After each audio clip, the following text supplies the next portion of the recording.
தூங்கா நகரில் ஒரு தூங்கா மருத்துவமனை பிரீத்தி ஹாஸ்பிட்டல்ஸ் 7810044444. இப்போது புதிய அறிமுகம் ஆச்சி ஹோட்டல் சாம்பார் 50 கிராம் ரூபாய் 20 மட்டுமே. மதகத ராஜா படம் ரிலீஸ் ஆகி பொங்கலுக்கு வந்து ஒரு மிகப்பெரிய வசூலை பண்ணியிருக்குன்னே சொல்லலாம். ஸோ ரிலீஸ் ஆன எல்லா இடத்துலையுமே ஒரு மிகப்பெரிய கலெக்ஷன்.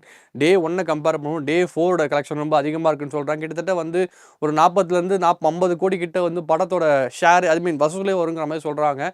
ஒரு 12 வருஷம் பழைய படம் இந்த பொங்கல் ரேஸில் நிறைய படங்கள் ரிலீஸ் ஆகிடுச்சு. அந்த போட்டிக்குள்ளே வந்து ஒரு படம் ஆடியன்ஸ் கிட்ட நல்ல பேர் வாங்கலாம் அவ்வளோ சாதாரணமான விஷயம் இல்லை. அந்த படத்தோட ப்ரொமோஷன்ஸ்லேருந்து படத்தோட ரிலீஸ் வரைக்குமே வந்து மிகப்பெரிய எதிர்பார்ப்பு மக்கள்கிட்ட இருந்துச்சுன்னா, இந்த படம் எப்படா வரும்னு ட்ரோல் பண்ண தான் வெயிட் பண்ணிட்டே இருந்தாங்க. ஒரு 12 வருஷம் பழைய படம் வரப்போகுது, செஞ்சு விட்டுறலாம் அப்படிங்கிற ஒரு ஐடியா எல்லாருமே இருந்தாங்க. பட் அது எல்லாத்தையுமே அந்த படம் பொய்யாக்கி ஒரு படம் பார்க்கும்போது தான் தெரியுது. Peak Santhanam, peak Vishal, peak Vijay Antony, peak சுந்தர்சின்னு சொல்லிட்டு கலகலப்புக்கு அப்புறம் பண்ண படம் இது. சுந்தர்சி சார் படம் வந்து இன்னைக்கு அந்த படத்தை சக்ஸஸ் மீட் கொண்டாடுறாங்க. படம் நல்ல எல்லா தேட்டர்லையும் நல்லா சூப்பராக போயிட்டு இருக்கு.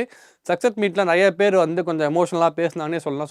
சுந்தர்சி சார் வந்து மெயினாக ஒரு விஷயம் சொல்லியிருந்தாரு. நான் இத்தனை வருஷமாக தமிழ் சினிமாவில் இருக்கேன், நிறைய வெற்றி படங்கள் கொடுத்துருக்கேன், நிறைய கமர்ஷியல் படங்கள் கொடுத்துருக்கேன். ஆனால் இருந்தாலும் அந்த குட் ஆக்டர் அப்படிங்கிற லிஸ்ட் இருக்குல்ல, அதில் வந்து என் பேர் வரவே மாட்டேங்குது.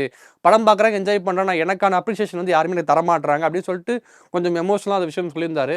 அந்த விஷயத்தை பார்க்கும்போது எனக்கே அப்போ தான் தெரிஞ்சது, ஆமாம் இல்லை, நம்ம என்னைக்காவது கலகலப்பு பார்த்துட்டா சந்தானம் காமெடி சூப்பராக இருக்குது, மனோபலா சூப்பராக பண்ணாருன்னு சொல்லுவோம் தவிர யாருமே அந்த சுந்தர்சி சார் சூப்பராக பண்ணியிருக்காருப்பா, சுந்தர்சி சார் டேரக்ட் பண்ணியிருக்காருப்பான்னு நம்ம சொல்லவே மாட்டோம். அதே மாதிரி நமக்கே நிறைய கமர்ஷியல் படங்கள் பிடித்தாலும் கூட அந்த எந்த கமர்ஷியல் படங்கள் லிஸ்ட்லேயும் வந்து இவரோட பேர் வரவே வராது. நம்ம ஒரு பேரை சொல்லவே மாட்டோம்.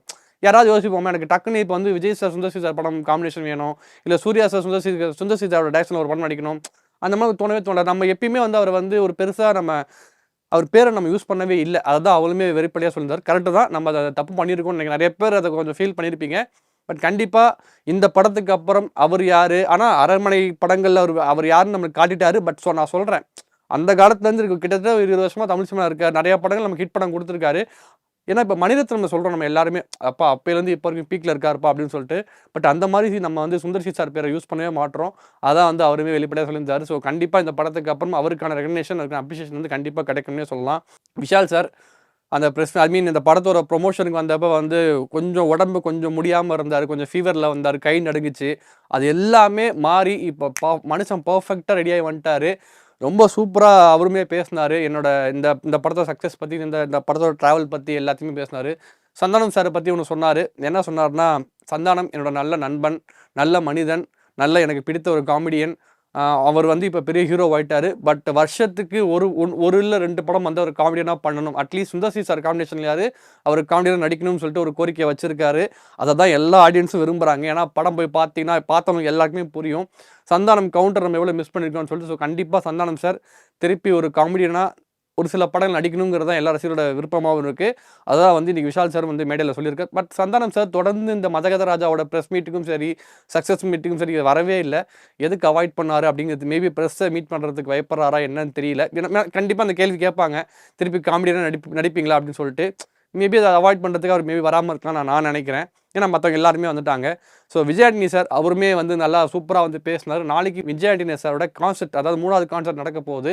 அந்த கான்சர்ட்டில் மை டியர் லவர் சாங்கை வந்து நம்ம விஷால் வந்து பாட போகிறாரு. எக்ஸ்க்ளூசிவாக வந்து சொல்லியிருக்காங்க. நாளைக்கு என் நண்பன் விஷால் நாளைக்கு இந்த பாட்டை ஸ்டேஜில் கடைசி பாட்டை அதை பாட போகிறாங்கன்னு சொல்லிட்டு. யோசிச்சு பாருங்கள், ஒரு விஜய் ஆண்டனி சாரோட கான்சர்ட்டு, அதில் சிங்கர் வந்து விஷால் சார் ஒரு பாட்டு தான் பாடினார். கான்சர்ட் வரைக்கும் அவர் வந்து கொண்டு வந்து நிப்பாட்டிருக்கு. இந்த படம் வந்து ஒரு மிகப்பெரிய ஒரு மேஜிக் தான்.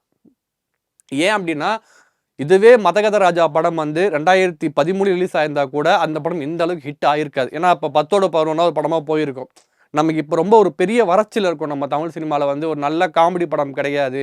ஒரு நல்ல சந்தானம் சார் மாதிரி ஒரு காமெடிக்கு இங்கே பஞ்சமாக தான் இருக்குது. காமெடி பண்ணுறதுக்கு இப்போ தமிழ் சினிமா எனக்கு தெரிஞ்ச ஆளே இல்லை.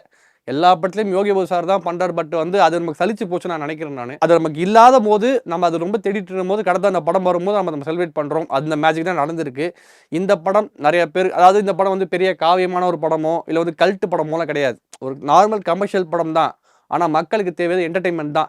எல்லா கவலையும் மறந்துட்டு சந்தோஷமாக போயிட்டு ஒரு படத்தை பார்த்து சிரிச்சுட்டு வர்றது தான் மக்களுக்கு தேவை. அதை வந்து இந்த படம் பண்ணியிருக்கு.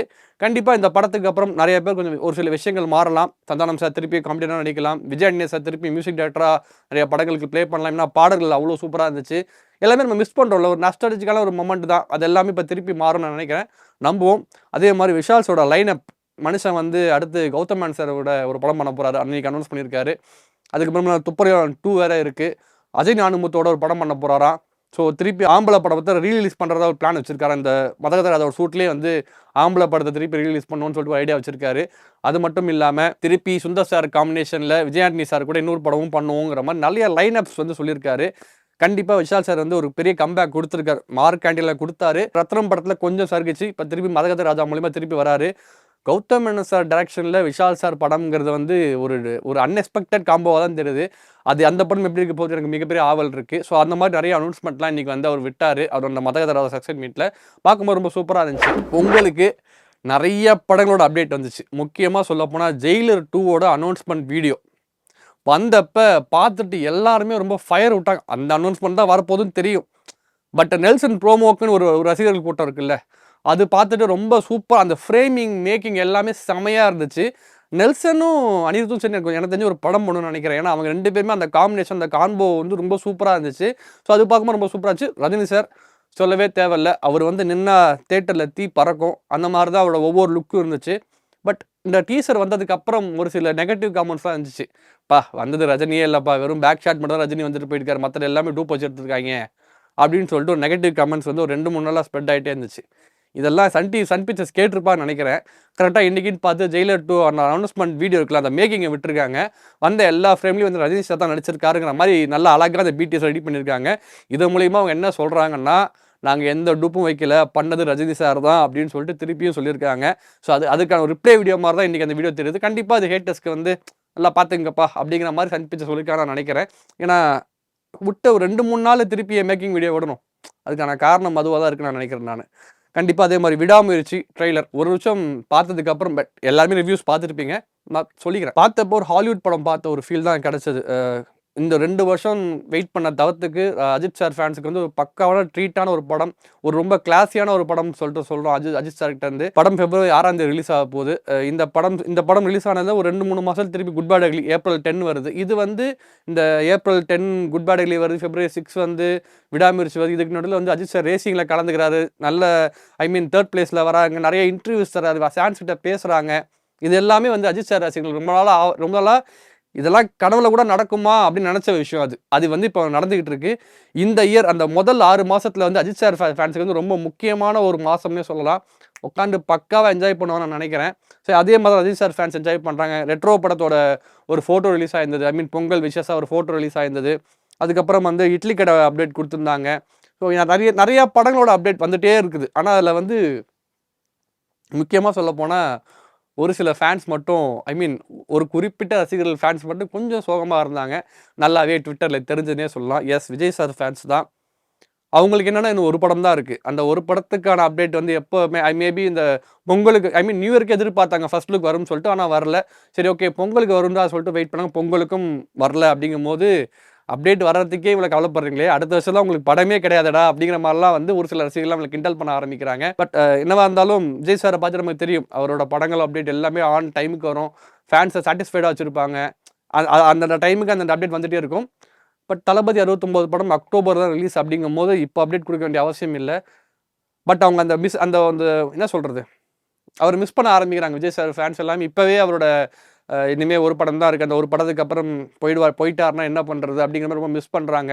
ஜெயிலர் 2 அனௌன்ஸ்மெண்ட் வந்தது கீழே வந்துட்டு நிறைய பேர் லியோ 2 எப்போ வரும், லியோ 2 பண்ணிட்டு போ தலைவா அப்படிலாம் கேட்குறாங்க. பட் இதுக்குமே வந்து எல்லாமே விஜய் சார் கையில் தான் இருக்குது. ஒன் லாஸ்ட் டைம் அப்படின்னு சொல்லிட்டாங்க. ரொம்ப ஒரு கஷ்டமான ஒரு முடிவு தான். இதுக்கு மேலே வந்து அப்டேட் கிடையாது. எல்லாமே நம்ம டிவியில் போடுற படங்களோட சரி, எல்லாமே த்ரோ பேக் தான். இனிமேல் அந்த மாதிரி இருக்கும்போது தெரில. கண்டிப்பாக 2020 எலெக்ஷனுக்கு அப்புறம் விஜய் சார் ஜெயிச்சிட்டாருன்னா என்ன பண்ணுவார், இல்லை ஒரு வேளை வந்துட்டு ஜெயிச்சு முடிச்சதுக்கப்புறம் நான் அந்த பொசிஷனுக்கு போயினதுக்கப்புறம் திருப்பி சினிமாவுக்கு வருவாரா, இல்லை அவரோட நிலைப்பாடு என்னவா இருக்குது, இல்லை ஒரு 5 வருஷம் பிரேக் எடுத்துக்கும் திருப்பி வந்தாருன்னா என்ன நடக்கும், இந்த மாதிரி நிறைய விஷயங்கள் நடக்குது. ஆனால் என்ன நடக்கும்னு வெயிட் பண்ணி தான் பார்க்கணும். ஏன்னா முடிவு அவர் கையில் தான் இருக்குது. ஆனால் கட்டணட்டாக சொல்லிட்டாங்க இதான் லாஸ்ட் படம்னு சொல்லிட்டு. சும்மா வாய் வார்த்தைக்கு சொல்லலாம், இதை தான் கடைசி படத்துக்கு நடிக்க மாட்டேன் அப்படின்னு சொல்லிட்டு அவர் வாய் வார்த்தை சொல்லிட்டு போயிருந்துருக்கலாம். பட் ப்ரொடக்ஷன் ஹவுஸே சொல்கிறாங்க ஒன் லாஸ்ட் டைம் அப்படின்னு சொல்லிட்டு சொல்லும் போது தான் இது வந்து ரொம்ப கண்டிப்பாக எடுக்கப்பட்ட முடிவு தான். ஸோ இந்த வருஷத்தில் வந்து நிறைய பேர் இயர் ஸ்டார்டிங் வந்து அஜித் சார் ஃபேன்ஸ் ஒரு சந்தோஷத்தோடு தொடங்குறாங்கன்னா, இயர் எண்டு அக்டோபர் நவம்பர்லாம் வந்து விஜய் சார் ஃபேன்ஸ் வந்து அவங்களுக்கான ஒரு வருஷமாக அந்த வருஷம் முடியும். இந்த வருஷம் நிறைய படங்கள் ரிலீஸில் இருக்குது. நிறைய படங்கள் வந்து எல்லா ஃபேன்ஸும் சாட்டிஸ்ஃபை பண்ணுவாங்கன்னு நினைக்கிறேன். எல்லா ரசிகர்களோட படங்களும் வரப்போகுது. ஸோ குறிப்பாக சிம்பு சார் தக் லைஃப் வரப்போகுது, அவரோட படங்களும் இருக்குது. ஸோ கிளாஷ் வேறு இருக்குது, good bad ugly versus Idli Kadai, அந்த கிளாஷும் இருக்குது. இதுக்கெல்லாம் நடுவில் இதெல்லாம் நடந்துக்கிட்டு இருக்கு. ஒரே ஒரு விஷயம் மட்டும் சொல்லிட்டு போயிடுறேன் நான். அதான் கடைசி விடாமுயற்சி ட்ரெய்லர் வந்தப்போ வந்துட்டு ஒரு விஜய் ஃபேன் ஒருத்தர் போட்டிருந்தாரு ட்விட்டரில் வந்துட்டு, பார்த்திபன் லுக்கு, பார்த்திபன் காஸ்டியூம், பார்த்திபனோட வெப்பன் அதே மாதிரி பண்ணியிருக்காரு மனுஷன் அப்படின்னு சொல்லிட்டு சொல்லியிருந்தாரு. அவர் எந்த பார்த்திபனை சொல்லியிருந்தாருன்னா, லியோ படத்தில் நடித்த விஜய் சாரை தான் அவர் மென்ஷன் பண்ணி போட்டிருந்தாரு. ஆனால் அதுக்கு கீழே போயிட்டு நம்ம ஆக்டர் பார்த்திபன் சார் வந்துட்டு, ரொம்ப நன்றி, என்னை பற்றி நீங்கள் அஜித் சாரோட எனக்கு கம்பேர் பண்ணி பேசாதீங்க அப்படின்னு சொல்லிட்டு அவர் போயிட்டு என்ன பார்த்திபனை என்னதான் சொல்ல நினச்சிட்டு போயிட்டு அவர் ரொம்ப இன்னசென்ட்டாக அதை ரிப்ளை பண்ணிட்டாரு. அதை எல்லாரும் கலாச்சிக்கிட்டு இருக்காங்க. நமக்கு தாங்க தெரியும். பார்த்திபன் சொன்னால் நமக்கு டக்குன்னு அந்த லியோ கேட்ட தான் சொல்கிற நமக்கு தெரியும். பட் அவருக்கு தெரியுமா? அவர் என்ன மீம் பார்க்குறாரா? நம்மளோட மீம் கல்ச்சர் எல்லாமே அவருக்கு தெரியுமா? தெரியாதுல்ல. அது ஒரு இன்னசென்ஸான அது வந்து ரொம்ப இன்னசென்ட்டான ஒரு ட்வீட்டாக தான் நான் பார்க்குறேன் நான். அதையெல்லாம் எல்லாம் ட்ரோல் பண்ணிகிட்டு இருக்காங்க. பார்க்க ட்ரோல் பண்ணுற மாதிரி தான் இருக்குது. பட் ஆனால் அது அவசியம் இல்லை நான் நினைக்கிறேன் நான். ஏன்னா அது வந்து அவர் ஒன்றும் அட்மின்னா வச்சிடல. அட்மின் வச்சுக்கிட்டு இது என்னன்னு தெரிஞ்சு இந்த காலத்து பசங்களுக்கு ட்ரெண்ட் இதெல்லாம் பேசிக்கிறாங்களா அப்படின்னு புரிஞ்சிக்க முடியாது. இப்போ எனக்கே ஜென்சியோட கான்வர்சேஷன் என்னன்னு எனக்கு புரியல. அவங்க பேசுகிற லாங்குவேஜ் எனக்கு புரியல. அப்போ நானே அங்கே வந்து ஒரு டம்மியாக தான் இருக்கும்போது அவர் ரொம்ப சூப்பர் சீனியர் அவர் வந்து அந்த ட்விட்டரில் பேசலாம் ஜாலியாக அவர் வந்து ஒரு இன்னசென்ட்டாக கடந்து போயிடலாம்னு நினைக்கிறேன் நான். அந்த மாதிரி விஷயமா தான் இருக்கு. தூங்கா நகரில் ஒரு தூங்கா மருத்துவமனை பிரீத்தி ஹாஸ்பிட்டல்ஸ் 7810044444. இப்போது புதிய அறிமுகம் ஆச்சி ஹோட்டல் சாம்பார் 50 கிராம் ரூபாய் 20 மட்டுமே.